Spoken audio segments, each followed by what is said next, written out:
الحمد لله وكفى وسلام على عباده الذين اصطفى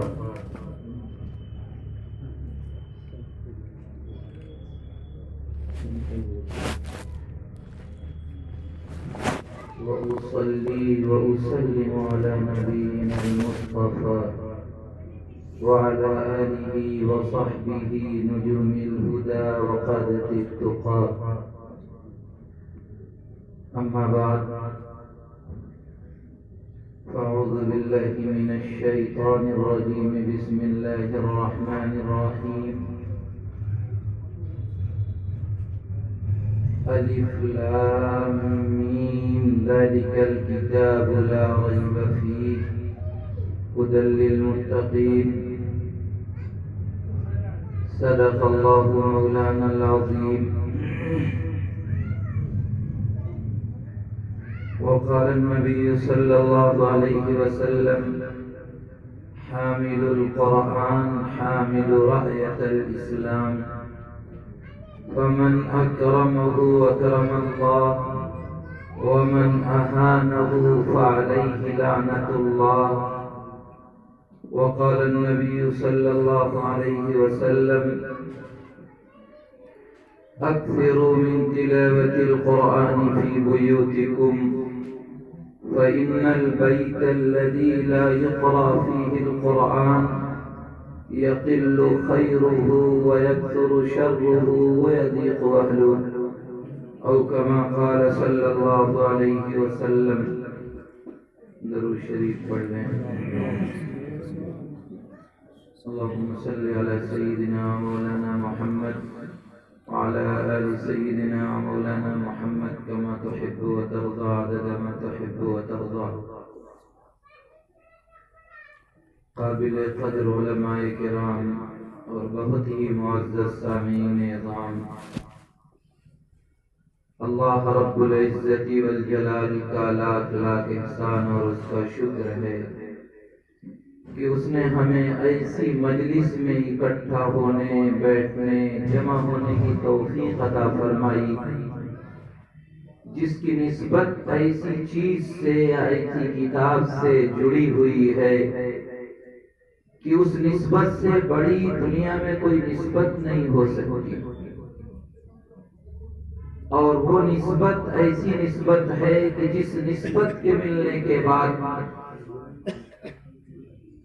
نبی کریم علیہ الصلوۃ والسلام نے ایک موقع پر ارشاد فرمایا تھا کہ اگر کسی کو قرآن کی نسبت مل جائے، قرآن کی دولت مل جائے، قرآن جیسی کتاب کے پڑھنے پڑھانے کی توفیق مل جائے، پھر بھی وہ دنیا کی کسی دوسری نعمت کی طرف دیکھے، للچائی نگاہیں اس کی طرف اٹھائے، استصغرہ اللہ، تو اللہ کی اس نے توہین کی.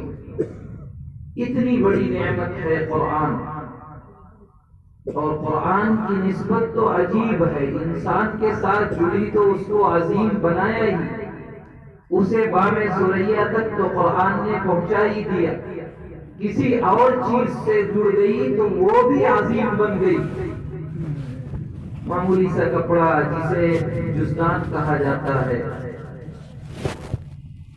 اگر گھر میں پڑا رہے کوئی حیثیت نہیں ہوتی، لیکن جس دن قرآن کی نسبت اس کپڑے سے جڑتی ہے اور جزدان بنتا ہے تو وہ کپڑا بھی قابل احترام ہو جاتا ہے. وہ لکڑی جس کی کوئی حیثیت نہیں ہوتی، لیکن جس دن قرآن کے ساتھ اس لکڑی کی نسبت جڑتی ہے، سردیوں میں انسان پائے تو اسے جلا کے تاپ لے، کہیں گری ہوئی ہو تو پیر رکھ کے آگے گزر جائے. کوئی حیثیت نہ سماج میں، نہ معاشرے میں، نہ سوسائٹی میں، نہ گاؤں میں، نہ شہر میں لکڑی بھی کوئی حیثیت ہوتی ہے. لیکن جس دن سے وہ لکڑی رحل بنتی ہے، اس دن سے وہ رحل اور وہ لکڑی کا ٹکڑا بھی قابل احترام ہو جاتا ہے.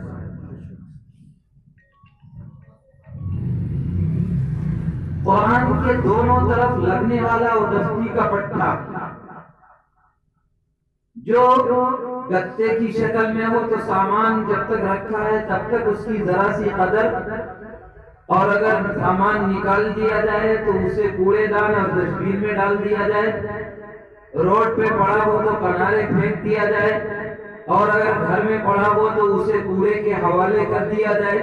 لیکن وہی دفتی کا ٹکڑا جس دن قرآن کے ساتھ اس کی نسبت جڑتی ہے، دونوں طرف قرآن کے وہ دفتی کا ٹکڑا لگتا ہے، اور قرآن کے الفاظ، قرآن کے کاغذات، قرآن کے حروف کے ساتھ اس کی نسبت دونوں طرف لگ کر کے جڑتی ہے۔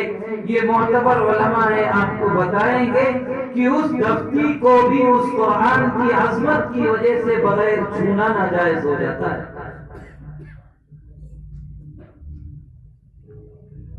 اتنا عظیم کلام ہے۔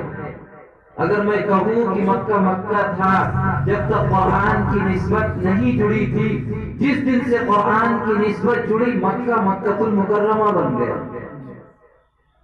مدینے کا نام یثرب تھا، کوئی جانتا بھی نہیں تھا۔ مکے والے مدینے والوں کو یثرب کے چرواہے کہا کرتے تھے۔ سماج میں بھی بے حیثیت لوگ تھے جن کی کوئی ویلو اور حیثیت نہیں تھی، لیکن جس دن قرآن پہنچا، قرآن کی نسبت جڑی، قرآن کے ساتھ ان کا رشتہ مضبوط ہوا، وہ یثرب، وہ چرواہوں کا گاؤں کہا جانے والا، اس دن سے وہ مدینہ المنورہ زادہ اللہ شرفا و عظمہ ہو گیا۔ میں بڑوں کی موجودگی میں اگر یہ کہوں تو شاید غلط نہ ہو کہ نبی کریم علیہ الصلوۃ والسلام کی ذات یقیناً سیدنا حضرت آدم علیہ نبینا علیہ الصلوۃ والسلام کے دنیا میں آنے سے پہلے، بلکہ 1000 سال پہلے اللہ نے عرش پر سورہ یاسین کی تحریر فرمائی اور اس میں لکھا تھا انک لمن المرسلین، آپ رسولوں میں سے ہیں۔ گویا نبی کریم علیہ الصلوۃ والسلام نبی آخر میں بن کے آئے، لیکن نبوت سے سرفراز سب سے پہلے کیے گئے۔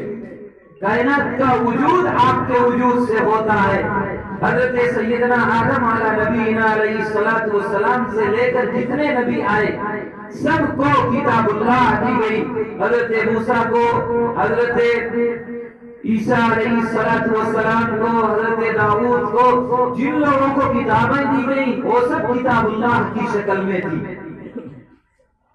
اور نبی کریم علیہ الصلوۃ والسلام ابھی نبی دنیا کی نگاہوں میں نہیں بنے ہیں۔ ابھی مکہ المکرمہ میں آپ اپنی زندگی کے ابتدائی ایام گزار رہے ہیں۔ 40 سالہ زندگی گزرتی ہے، بہت صاف ستھری زندگی، کسی کو انگلی رکھنے کی گنجائش نہیں ہے۔ اپنے تو اپنے، پرائے بھی صادق اور امین کہا کرتے ہیں۔ آپ کے ساتھ جڑتے ہیں، اپنے معاملات سولو کراتے ہیں، حل کراتے ہیں۔ لڑائی جھگڑے کی بات آتی ہے تو آپ ان کے درمیان بیٹھ کر کے تصفیہ کراتے ہیں۔ وہ سماج کا گیا گزرا دور ہے، سماج کے بیکار لوگ ہیں، انسانیت دفن ہو چکی ہے۔ لڑائی جھگڑا شراب، حتیٰ کہ اپنی ماں کو بھی وراثت میں تقسیم کرتے ہیں۔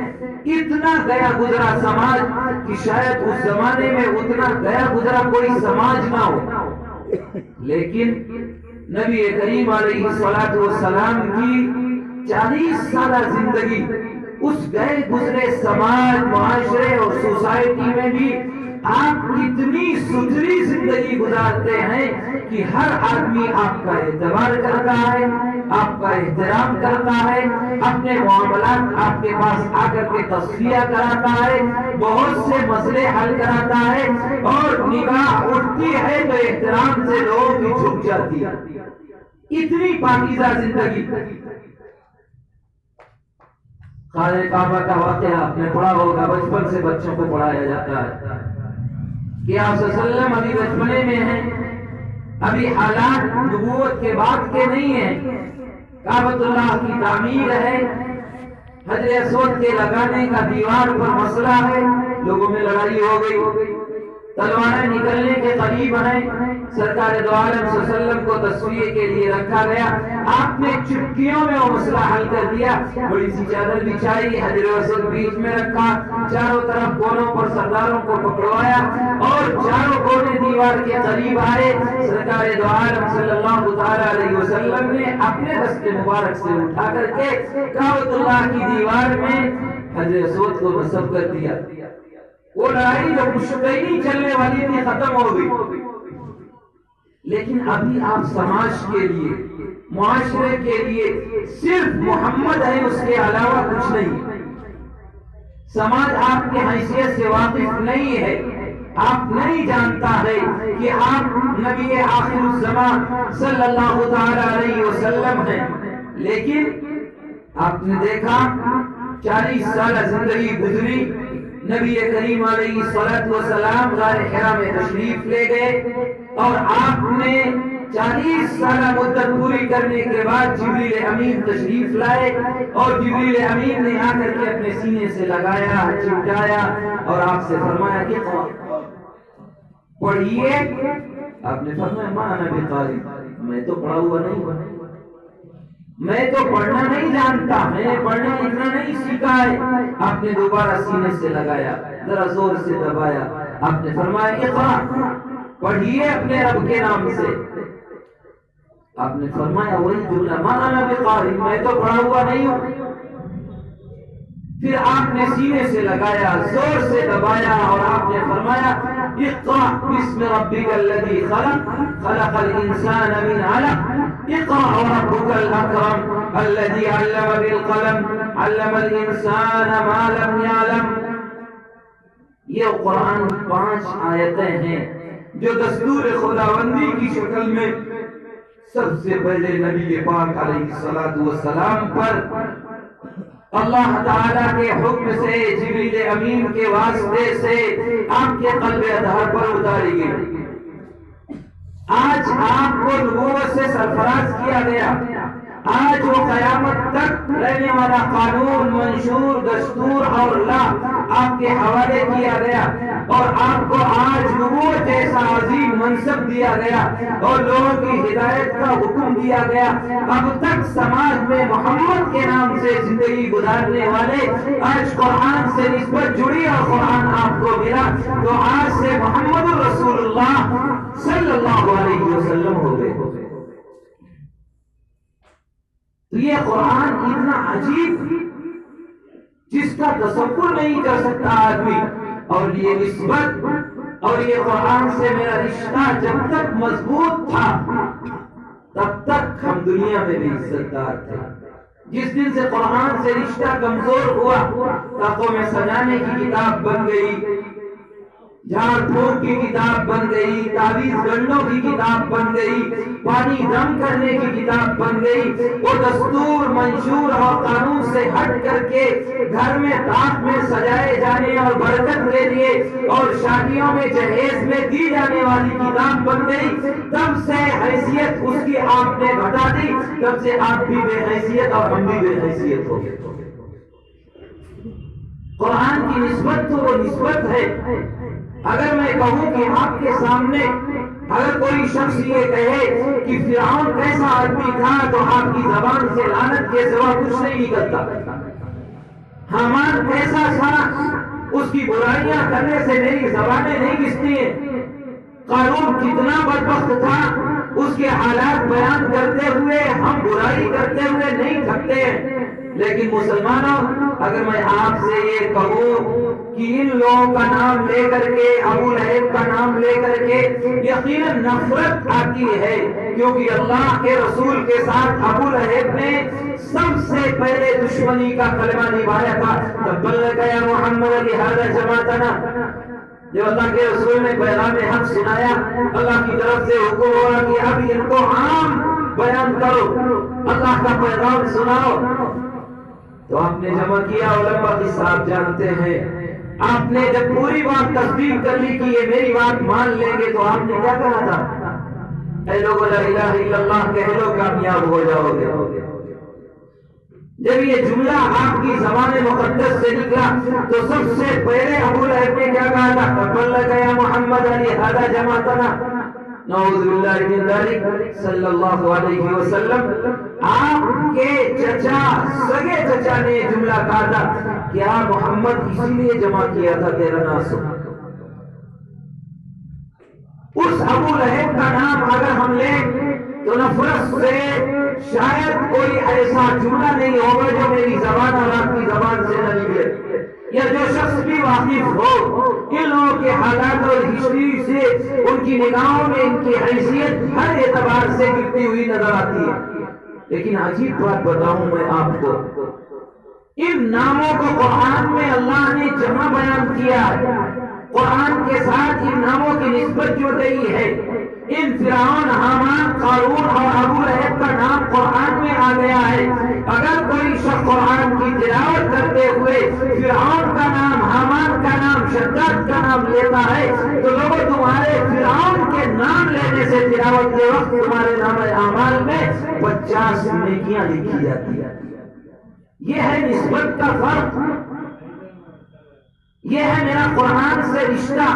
جس تک تیری اور میری نسبت قرآن سے جڑی ہوئی تھی، ہم آپ قرآن سے جڑے ہوئے تھے، میرے بھی حیثیت تھی اور ہم بھی سماج میں سر اونچا کر کے چلتے تھے، لیکن جس دن سے قرآن میرے لیے آئیڈیل نہیں رہا، قرآن میرے لیے نمونہ نہیں رہا، قرآن میرے لیے دستور اور منشور کی کتاب نہیں رہی، قرآن زندگی گزارنے کا لائق عمل نہیں دیتا ہے، جس دن سے ہمارے لیے قرآن اسوہ نہیں رہ گیا، ہدایت کی کتاب نہیں رہ گئی، ھدی للناس وبینات من الفرقان کا حکم ثابت ہو گیا، اس دن سے قرآن بے حیثیت کر دیا ہم نے، تو اللہ نے ہم سب کو بھی بے حیثیت کر دیا۔ اب تو پوری مسجد بھری نظر آتی ہے کسی سے، اگر جمعے کے دن پوری مسجد میں پوچھ لیا جائے کہ اس میں کتنے % لوگ ہیں جنہوں نے قرآن صحیح پڑھا ہے، تو میں سمجھتا ہوں شاید علماء اور حفاظ کو نکال دیا جائے تو 5% بھی عوام ایسی نہیں ہوگی جو صحیح قرآن پڑھ سکتی ہو، صحیح تلاوت کر سکتی ہو، اس کا اپنا معمول ہو روزانہ تلاوت کرنے کا، گھر کے کام کرنے کا بڑھاپے میں اپنا دستور ہوتا ہے، بڑھاپے میں ہر کام کی ترتیب بناتا ہے، لوگوں سے ملنے کے اوقات نکالتا ہے، لیکن اگر اس سے کہہ دیا جائے کہ چچا میاں بہت عمر گزر گئی، آپ تو 50 سے اوپر ہو گئے، 60 سے اوپر ہو گئے، آپ قرآن کیوں نہیں سیکھ لیتے؟ اب تو بچے بڑے ہو گئے، کمانے لگے اور آپ کی روزی روٹی کا مسئلہ بھی ہے، اب تو 24 گھنٹے 24 آور گھر رہتے ہیں، آپ کچھ وقت حافظی کو مسجد میں دیا کریے، کچھ صورتیں یاد کر لیجیے، کچھ قرآن سے بھی کر لیجیے، تو بڑے دھڑلے سے مسلمان کہہ دیتا ہے کہ اب تو جو زندگی تھی گزر گئی، اب کیا یاد کریں، اب کیا پڑھوں، اب میری زندگی کہاں رہ گئی ہے؟ حالانکہ اسے سمجھ میں نہیں آتا کہ وہ گھر بناتے ہوئے نہیں شرماتا، نئی بلڈنگ بناتے ہوئے نہیں شرماتا، نیا کاروبار کرتے ہوئے نہیں شرماتا، نئی دکان بناتے ہوئے نہیں شرماتا، نئی زمین جائیداد خریدتے ہوئے اسے شرم نہیں آتی، لیکن 50 سال 55 سال 60 سال کے بعد اسے قرآن پڑھتے ہوئے شرم آتی ہے۔ کون سی کتاب، کون سا قرآن؟ وہ جو حکم الحاکمین کا فرمان ہے، جو کتاب اللہ ہے، تمام آسمانی کتابیں کتاب اللہ ہے اور قرآن مقدس کلام اللہ ہے، تمام کتابیں یکجا دی گئی اور بکھر گئی، آج پتہ نہیں ہے کتاب اللہ ذرے ذرے کے ساتھ اتارا گیا، 23 سال میں وقت اور ضرورت کے مطابق دنیا میں لایا گیا اور پھر اکٹھا کیا گیا، اور جیسے اکٹھا ہوا آج تک اکٹھا ہے، وہ دستور بھی بنا کے دیا گیا، منشور بھی، آج تک کلام اللہ موجود ہے اور چیلنج موجود ہے، قل فاتوا بسورۃ من مثلہ، اگر کسی کو شک ہو، تردد ہو، شبہ ہو قرآن کے بارے میں، اسے یقین نہ ہو کہ یہ آسمانی کتاب ہے، یہ اللہ کی ذات سے براہ راست نکلا ہوا کلام ہے، تو اس جیسی کوئی ایک معمولی سی صورت پیش کر دے،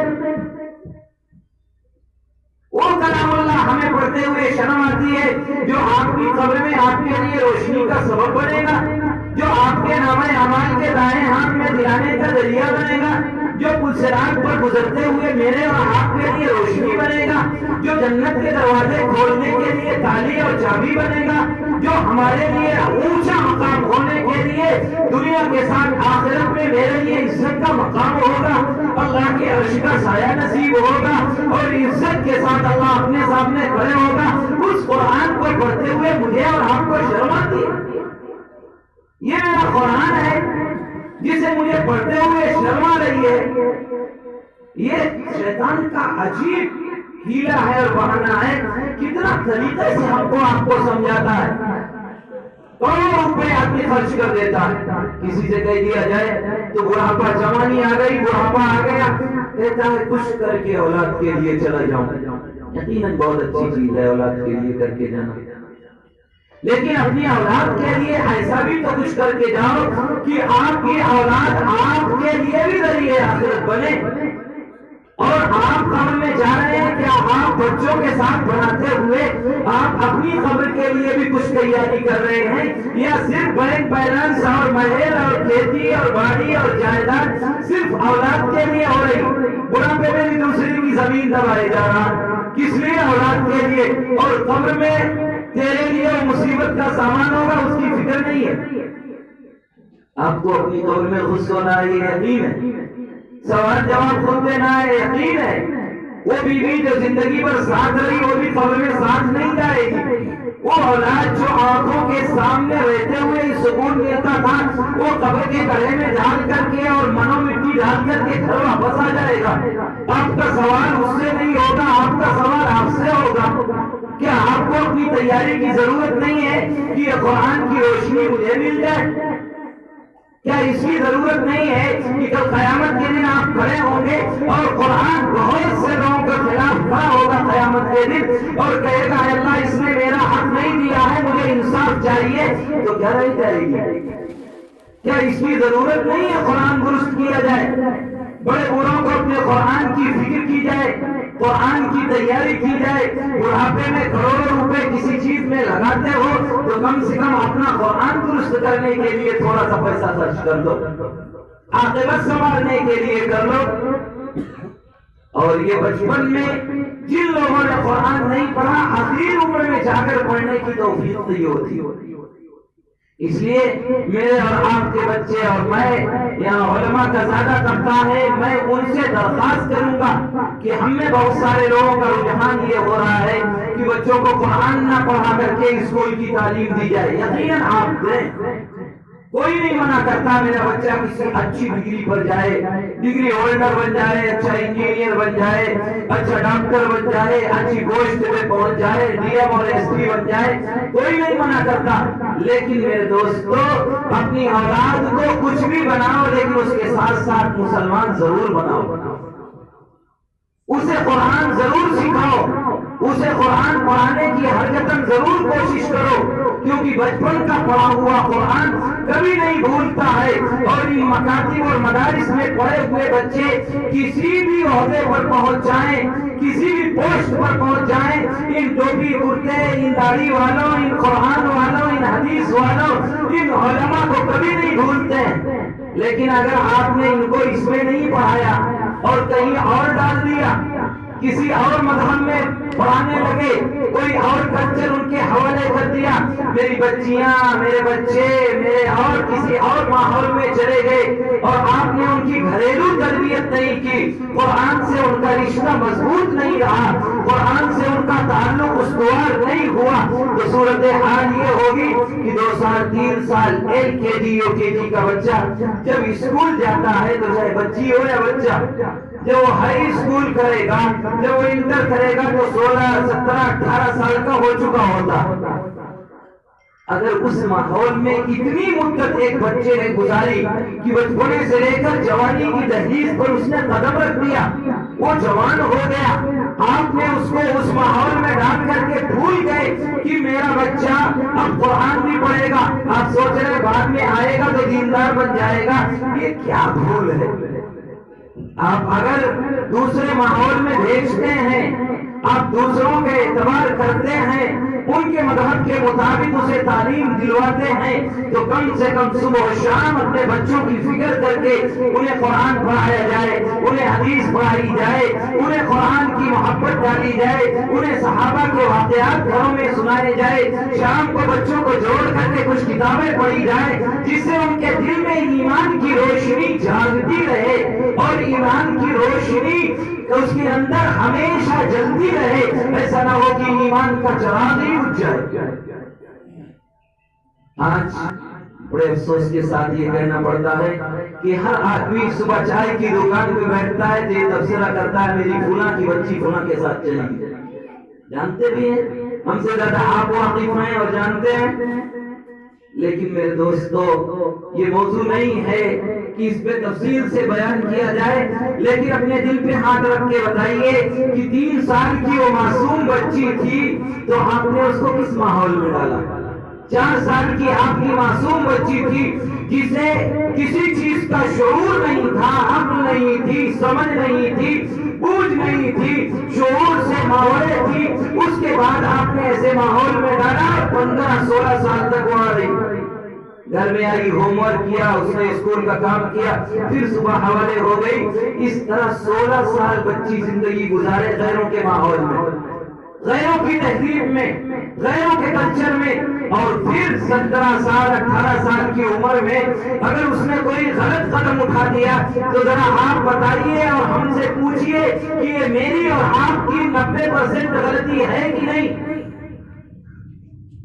10% تو اس کی غلطی کہی جا سکتی. باپ بڑے افسوس سے کہتا ہے کہ بیٹی نے غلط قدم اٹھا دیا، ماں کہتی ہے اس نے غلط قدم اٹھا لیا اور چلی گئی کہیں. لیکن اگر غور کریں گے آپ تو 80 اور 90% غلطی ماں کی ہے یا باپ کی ہے کہ ہم نے اس کی تربیت نہیں کی، ہم نے اسے عائشہ اور فاطمہ کے سبق نہیں پڑھائے، ہم نے ام کلثوم کا پردہ نہیں پڑھایا، ہم نے صحابیات کے واقعات نہیں بتائے، ہم نے ایمان کی محبت نہیں ڈالی. اس کو جس ماحول میں ڈالا تھا آپ نے اس ماحول کے مطابق اس نے اپنے ڈھال کر کے اس نے قدم اٹھا لیا.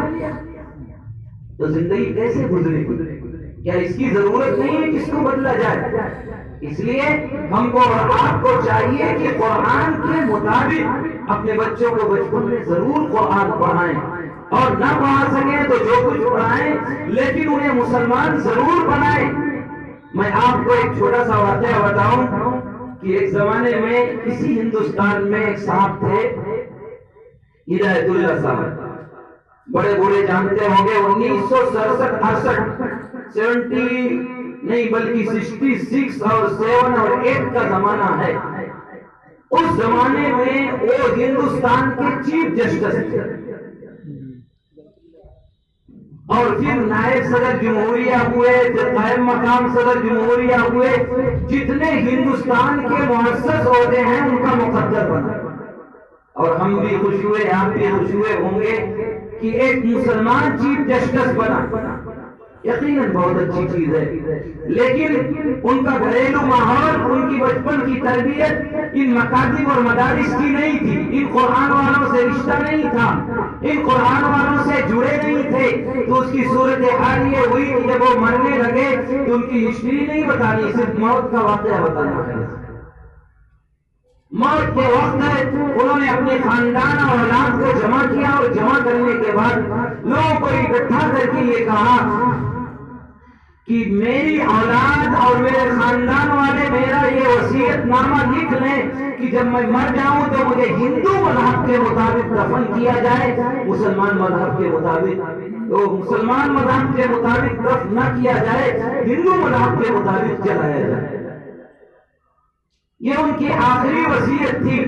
اور ہم اور آپ ہیں بوانگے دور کہتے ہیں، ہدایت اللہ صاحب ہیں میرے لیے چیف جسٹس بھی رہے. ابھی التمش کبیر صاحب چیف جسٹس بنے سے 4-5 سال پہلے.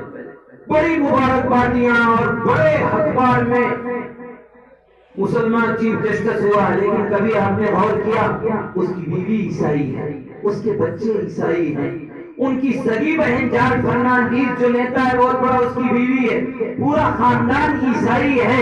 کیا توقع کی جا سکتی ہے ایسے نام کے مسلمان سے؟ ہیں تو وسیم صاحب مسلمان، چل تو رہے ہیں. آپ نہیں سنتے دیکھتے کیا کیا واقعات خرافات بیان ہوتی ہیں. یہ بچپنے میں مکتب اور مدرسوں سے نہ جڑنے کا نتیجہ ہے. انہوں نے کبھی نہیں پڑھا، وہ اسی ماحول میں زندگی گزار کے چلے گئے اور صورتحال یہاں تک پہنچ گئی. اس لیے ہم آپ بہت کچھ کر رہے ہیں، اور میں تو اب علماء سے درخواست کروں گا، آپ حضرات سے، آپ کے مدرسے بہت ہیں، مکتب بہت ہیں، آپ ہر وہ کام جس میں قدم ڈالتے ہیں وہ کامیابی سے ہمکنار ہو جائے. میں بڑے بوڑھوں سے بھی درخواست کروں گا جن کو اللہ نے دولت دی ہے کہ اب تم اسلامی ماحول کے مطابق اسکول بھی قائم کرنا شروع کرو، اپنی اولاد کو اپنے ماحول میں پڑھانے کی فکر کرو. اگر کچھ نہیں بنے تو کم سے کم مسلمان تو بنیں گے. یہ تو ضروری ہے. جیسے مدرسے تیار ہو رہے ہیں ایسے مکتب بناؤ.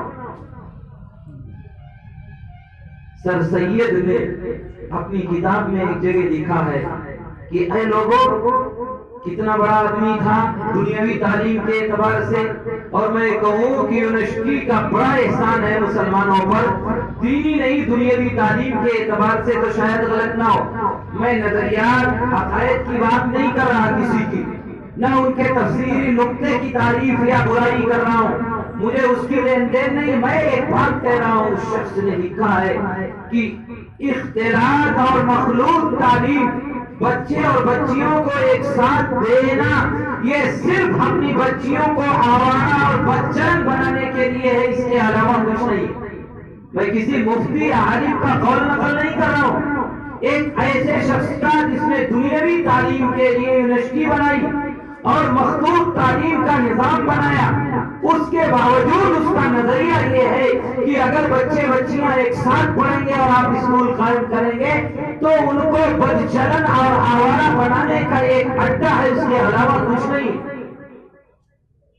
اس لیے ہم کو اور آپ کو بھی اب چاہیے کہ کم سے کم ہم نے بہت سے مدرسے مکاتب بنا لیے، اب کچھ دوسری لائن کی کوشش کریں. اب اگر میرے بچے دوسری لائن میں نہیں گئے اور دوسرے بچوں نے تعلیم حاصل نہیں کی اور پھر انہوں نے پوسٹوں پہ حاصل نہیں کیا اور بڑی جگہوں پر نہیں پہنچے تو میرے اور آپ کے لیے مستقبل بہت خراب ہے.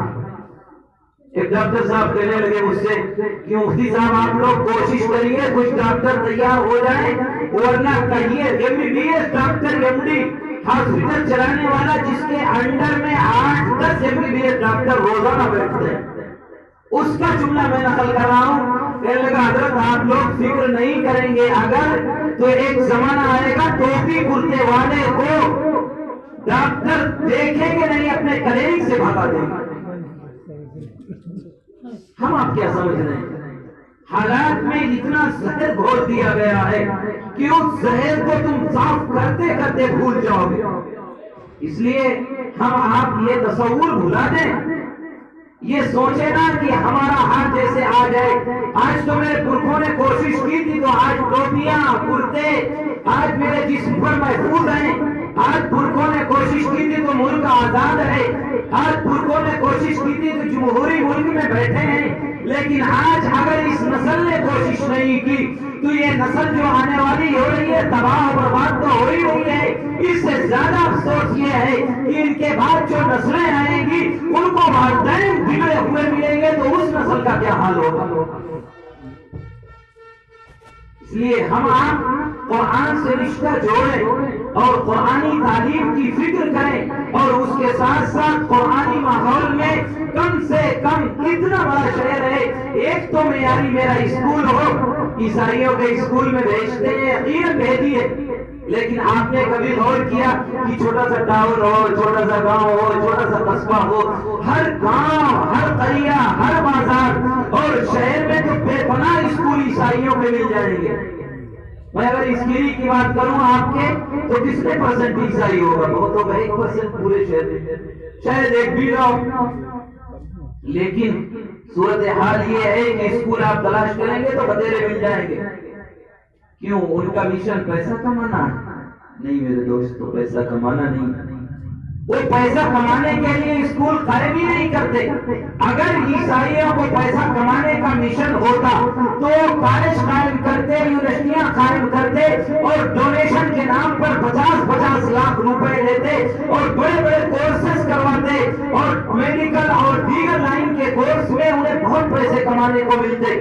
لیکن آپ کے ہندوستان میں 300 یونیورسٹیاں پائی جاتی ہیں اور میں 5 سال پہلے کا سروے بتا رہا ہوں، ہو سکتا ہے کچھ بدل گیا ہو. 5 سال پہلے 300 ہندوستان میں یونیورسٹیاں پائی جاتی تھی، لیکن ان 300 یونیورسٹیوں میں ایک یونیورسٹی بھی کسی عیسائی کی نہیں تھی.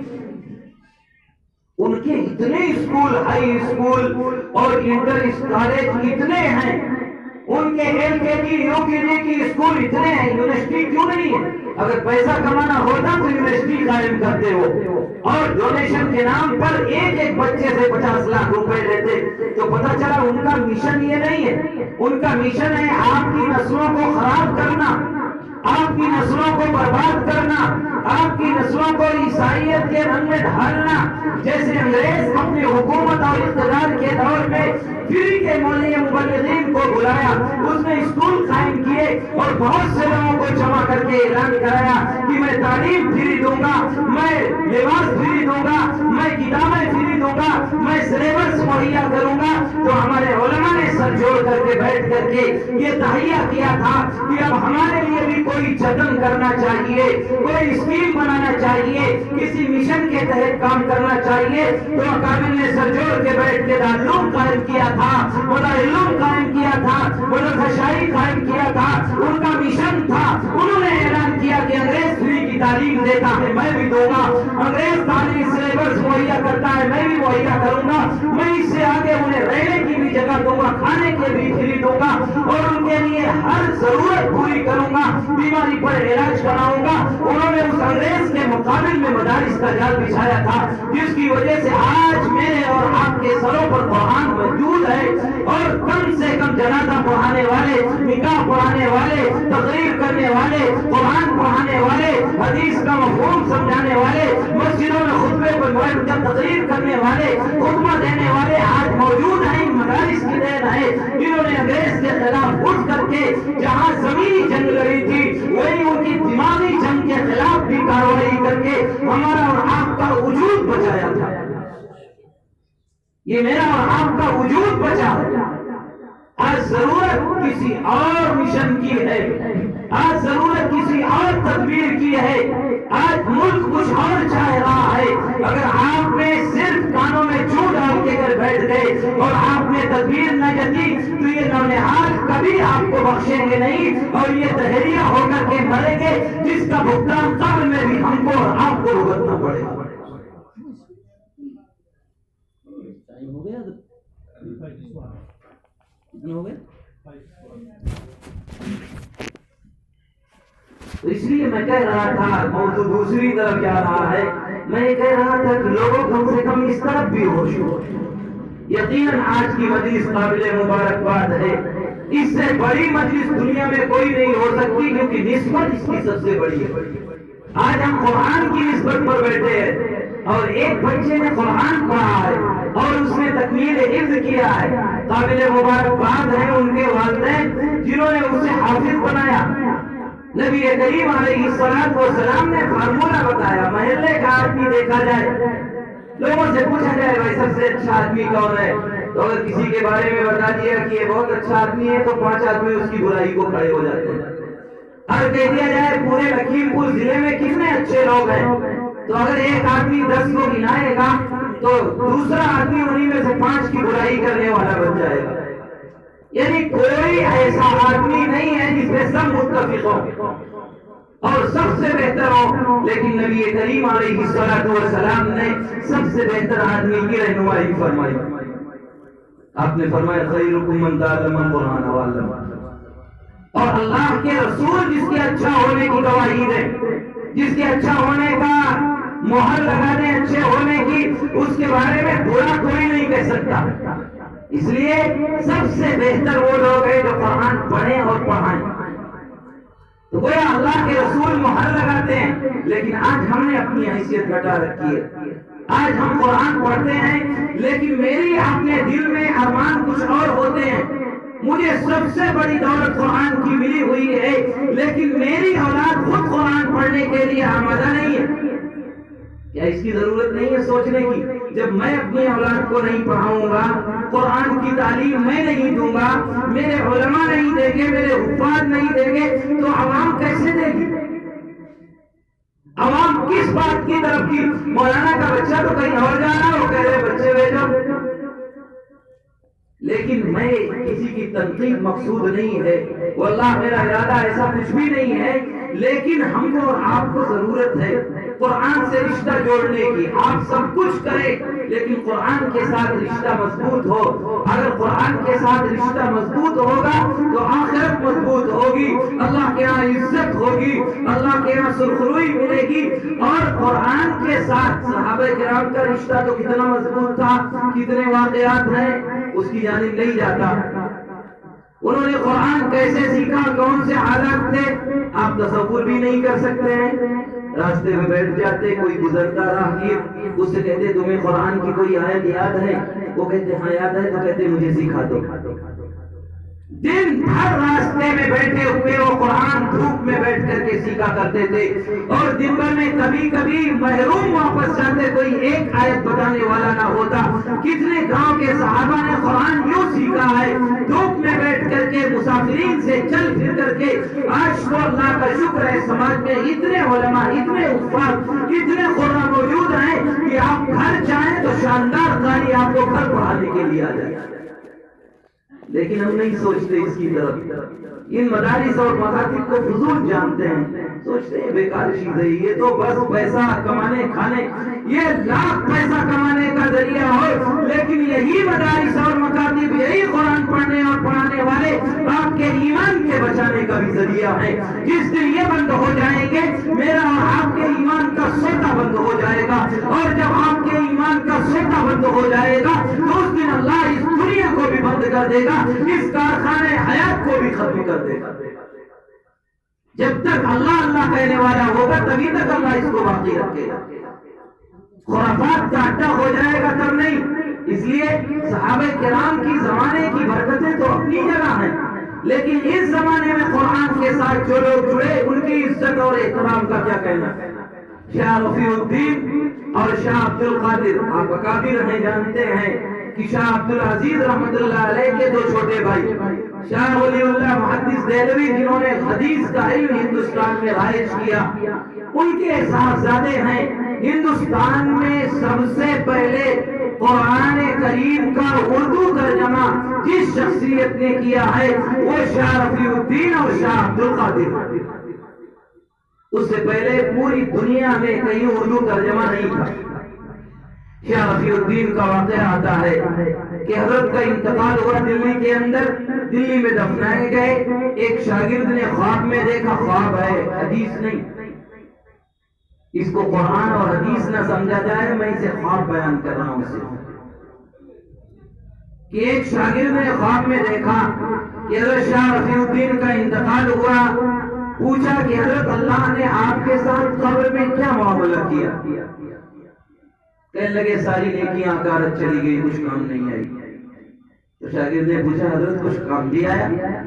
کہنے لگے ہاں، وہ قرآن کی جو تھوڑی سی خدمت کی تھی اللہ نے اس کی برکت سے کچھ انعام سے نوازا۔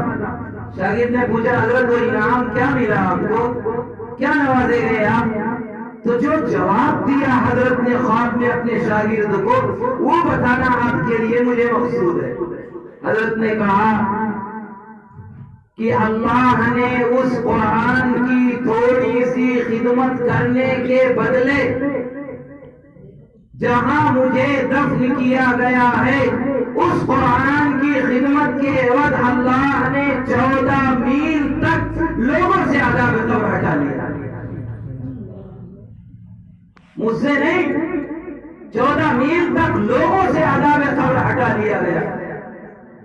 یہ ابھی 100 سال کا واقعہ نہیں ہے، بہت دن کا نہیں ہے کہ بہت پرانے زمانے کی بات ہو۔ ابھی 2 سال پہلے دارالعلوم کے دیوبند کے بچوں کی جماعت تھی کرناٹک اور کیرل کے علاقے میں۔ ایک صاحب کا بچہ عالم پڑھ رہا تھا، انہیں لوگوں نے سمجھایا، سرکاری ملازم تھے، وہ ریٹائر ہوئے تو انہوں نے قرآن پڑھنا شروع کر دیا، پھر حفظ کرنے لگے۔ 16 پارہ ہوا تھا کہ وہ 75-80 سال کے ہو گئے، انتقال کر گئے۔